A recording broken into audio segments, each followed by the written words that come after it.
Hello everyone, it's great to see you. And before we get started, I'd like to say that if you like this video, please like the video. It would mean so much to me, I would greatly appreciate it. And also subscribe, would love to have you in this little community and come join us for the next video and chat about games. Today, we're gonna talk about a couple of my favorites, to be honest. So we're starting off the review with a little bias here, but we're gonna talk about NFL Street 1 and 2. And, before I go on to my typical rant, I just love these copies of the game. I've really kept these quite well preserved. I mean, there's no damage to them. And very cool, kind of setting the tone right off the bat with the art style here on the front. And, in the spirit of the street aesthetic, you got everything from the text to the style to the art that they show on the back, just kind of really putting it all out there. And I also love, I just like this game a lot, I'll be honest. I love the disc. I mean, if you can see, the disc has this really nice kind of glossy reflectiveness to it. And we'll pop open this manual here, and nothing particularly fancy in the manual, but in back they're showing off SSX 3. And just standard black and white, telling you a little bit about the instructions and things like that. And so that's NFL Street 1. And then let's talk about NFL Street 2. And my favorite thing about NFL Street 2 is down in the bottom there. What is that exhibit? I always thought it was so random that exhibit would just happen to be in this game. But there he is, and we get something similar on the back with the art style and the text and all. And here on the inside, we got the disc, the manual. This manual is kind of funny because the manual is 6 pages. I mean, it's the smallest booklet ever. And it doesn't really go through much. It just tells you a little bit about the controls, how to play the game online, which is pretty cool for the time, PlayStation 2. And that's about everything we find in the manual for this game. I have a lot of fun memories playing these titles growing up, and that's because if you watch my SSX review, you'll come to the understanding that EA Sports Big was huge for me. Even when I say the name, I have to pause, and I can hear it. I can hear it playing before the game starts up, and it's very meaningful when I think about it. But these games were developed by EA Sports Big, or at least published under that label by Electronic Arts, and more aptly developed by EA Tiburon, who nowadays is known as EA Orlando, and they primarily work on the Madden series and the PGA Tour and games and the NCAA series. So going in, you had folks that are very familiar already with kind of developing sports franchises. That's what EA Tiburon, even before when they were Tiburon Entertainment, were known for.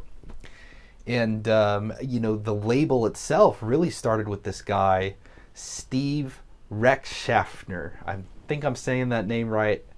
It's a challenging one, so to speak. But he came to EA and really wanted to work on these extreme sports games. And before that, he was an Olympic athlete. And he invented actually a whole Olympic sport called Bordercross, which is essentially SSX. You're on a course, like a motocross style course, and you're racing down on a snowboard against other people. And so that's kind of cool. And it's kind of cool that he just began working with EA on these ideas and then went on to pilot what would be a huge publishing label at the time under EA, making these games. A very successful series of games, NBA Street, Freakstyle, SSX, of course, and then we had NFL Street. And this was all fine and dandy up until the later 2000s when EA, during the 2008 financial crisis, they actually laid off some 10% of their staff or so. And with that, it closed this studio, and they went on to attempt to develop some more extreme sports games under the just EA Sports label. But unfortunately, those games didn't do quite as well as these ones. But NFL Street, we have the first and second here. I'll talk about the other NFL Street and similar games, maybe someday into the future. But the first one came out January of 2004, followed by the second one in December of 2004, which I think is just a pretty insane turnaround for these titles. And they're quite similar in some ways, with a couple of little differences, which we'll dive into.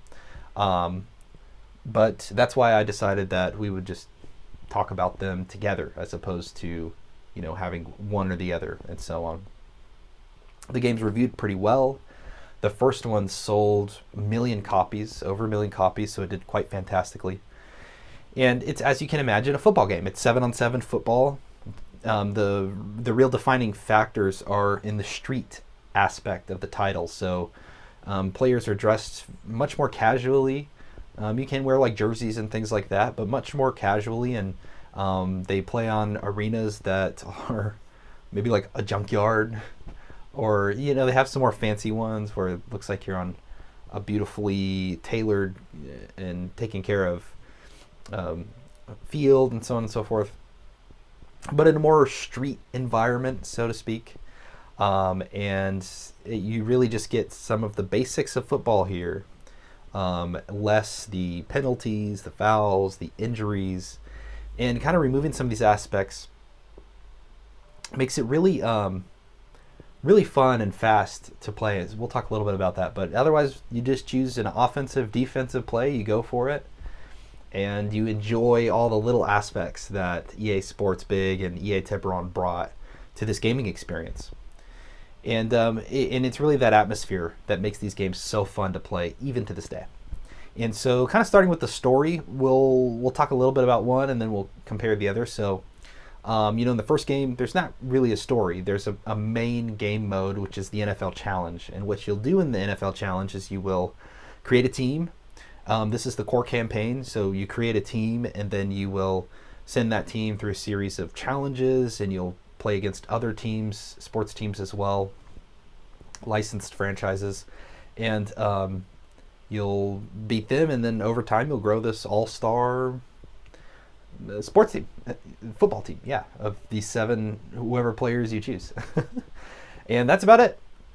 And NFL Street 2 kind of follows a similar aspect of its style. However, now they've created a whole game mode called Own the City, which has a similar structure to its overall campaign, where you do these challenges and so on. But they've added a couple little things, like now all these challenges are presented on a little geographic map, and you get some choice of kind of what team and what area you want to face first, and own the city, take over that spot. And outside of that, you also have Exhibit in the game. And so Exhibit's just he's kind of there hanging out and helping you along the way, I guess. When you boot the game up and you start the tutorial, the ultimate challenge is facing Exhibit's team before you kind of get out there and start owning the city. So I played mostly NFL Street 2 growing up, and I do fondly remember interacting with Exhibit in the game. And so wherever he is out there, shout out to you, sir. You brought me a lot of nostalgic memories just looking back on these games and replaying them and having played them so much as a kid. But yeah, those are the stories for the games. I mean, you just go through and you create a great team, and then ideally you do well. So really it's the gameplay, and it's the gameplay not only in this game mode, but just if you're doing pickup or so on. The gameplay itself is really fast and aggressive and fun. I mean, when you get tackled right away, you already have the play choose, or whatever you want to call it, up on your screen and ready to go. So you're just diving in, whether it's run, pass, or you're doing something fancy with the special team moves where they have trick moves and things like that. The gameplay is super fluid and super quick. And this translates also into the way that the players move when they're interacting on the field. When you spike the ball and or not spike it, but yell hike or whatever, and the play starts, you are essentially on the move, right? When you pass the ball or you give it to the runner, there's a lot of speed to the style. So when you're playing the game, you'll get turbo, and so you can automatically kind of just speed up your character to make you move faster. But a big selling point of the game is you play on these smaller, kind of narrow arenas. But if you can outmaneuver players and kind of get out into an open space, you should really start flexing on them. I mean, that's the ultimate goal in this football game, is to flex on all the other players. And by doing that, you essentially gain style points. So oftentimes my strategy was get out in front of the players. If I have some space as I'm running towards the end zone, I'm just going back and forth, man. I'm just trying to flex in whatever way, spinning the ball on my hand, passing it between my legs or whatever, and building up those style points. And when you do build up style points, what that ultimately leads to is game breakers. And so if you fill this bar, you get enough style points, you can trigger a game breaker. And if you're on offense, that means you're basically unstoppable. You're a truck, and you can just mow people over. You won't get tackled, and you can make your way to the end zone and get some points. And if you're on defense, it means that the likelihood that you trigger an interception, a fumble, just totally annihilate your opponent from making progress, that's also a big reality with game breakers. And so I think when you start playing the game, you'll really begin to understand that there's a little more strategy to the game, especially as you get into the second one. Because when EA Sports or EA Tiburon was developing the second one, and they said, how do we innovate on the game breaker bar? They said, well, let's make a second bar, and we'll call it Game Breaker 2, which is genius, I think. They just took it and they multiplied the bars, and now we have 2 bars. But if you fill up both bars and you get Game Breaker 2, well, now not only are you an unstoppable force, but you also get a sweet cutscene, again, of you just dominating the opponent. And so building these points, it takes a lot of strategy, building the points up, and especially if you're working towards Game Breaker 1 or 2, deciding when to hold it, how to trigger it. There's a lot of possibilities, because not only are you going to be doing that, your opponent is also. And if they trigger a game breaker and you have one kind of stacked up, well, you can trigger yours and kind of cancel theirs out too. So there is some strategy there, which is really interesting to that real-time play of football, but you also have these little added plays and so on. And so the gameplay's quick, the controls are super snappy, intuitive, and the players respond in a quick pace, which is what you would ideally hope for. And so I think that's all good. And they have these little gameplay tweaks to the standard football game that make it interesting and do add a little bit of strategy to the way you play. And it's not just in the play itself, but also no matter if you're doing Own the City or you're doing an NFL Challenge, a big part of the game is building up a team, right? And so you could choose from a roster of any players to almost basically play like any position even. And so there does become this added level of strategy as you build your team, or if you're playing a pickup game as you choose players, to find a good balance, right? We don't want a heavy offense side or a heavy defense side, because the opposite of your opponents could potentially dominate in that aspect of the game. And so, you'll be very thoughtful about how you pick players. And when you win matches and challenges, you get points to kind of help build up stats, and be very strategic about how you pick where those go and so on and so forth. And it's a quick gameplay loop. The matches too are very quick, usually taking less than like 10-15 minutes to run through.